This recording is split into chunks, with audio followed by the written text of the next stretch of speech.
Jesus Christ says in Matthew 28, verse 18, all authority has been given to me in heaven and on earth.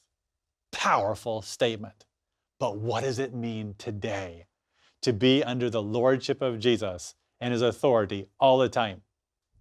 Quick illustration. Jay. Hey. I'd like to give you a new car. Any car in the world of your choice. What do you want? I'll do a Jeep Cherokee. Jeep Cherokee, it's yours. Awesome. Well, in fact, it's already rolled up here just for you. What? So I'll tell you what, would you like me to drive and give you, a tour around and you just check it out? Or where do you want to sit? I'd like to drive. If I were you, that's what I would do too. So please, take the driver's wheel. Now, my friends, this Jeep Cherokee, this beautiful brand new car represents your life. And here you are as a believer, and you're driving away and you're thinking, hey, you love Jesus and all, and you've asked him into your heart. But then all of a sudden you hear Matthew 28, verse 18, and you're thinking, whoa, Jesus has all authority in heaven and on earth. He should be doing what in this car? If the car represents your life, where should he be? He should be driving. He should be driving. So where do you want to sit? Passenger seat. Okay, All right. So I'll hold this for you. Okay. So, my friends, imagine that Jesus is now driving right here. And Jesus is driving along, and let's say that Jesus is going to the left, but Jay doesn't like it. So Jesus is driving along. He's the driver, right, very clearly, but he's driving to the left, he's turning to the left, and you don't like it. What could you be tempted to do right there? Reach out and make us go to the right. That's kind of alter where he's going, change Correct. where he's going. Okay, right. Let's say that Jesus is going along, and remember, this is your life, and Jesus is going through a very difficult time in your life.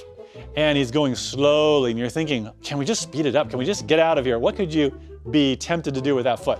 Reach over and press on the gas? Yes. But what if he's going around a mountainous time in your life and he's going fast and just super, super quick, and you're being slung to the left and to the right around the corners, and you're thinking, oh, Jesus, I wish you'd just slow down. You're really testing my faith. What could you be tempted to do with that foot? Reach over and press the brakes. Yeah, slow him down. Yeah. So actually, it's more dangerous for you as a believer to be right there than here. If you are right here, at least you know Jesus is not the Lord. You're the Lord. If you switch there and you say, Jesus, I give up the driver seat to you. Right. But if you continue to try to get into his way, just some of the time, you can be tempted to think, it's all good. He's the Lord, he's driving. I just only interrupt him when I don't like his driving. Dangerous spot for the believer to be in. Right. Have you ever been in that spot? I have. Times when I thought, Jesus, you're the Lord, I'm not. I give it up to you, but then I just stop him when I don't like where he's taking me. Where should you be in this illustration, do you think? If Jesus is truly the Lord. I can't touch any of those things if I'm in the back seat. Okay, so let's try that out. Now in the back seat, let's say that he is anything. We're coming up to a T intersection and he's coming up to it. You already have in mind exactly where he should go and he goes the opposite way. What could you still do from the back seat?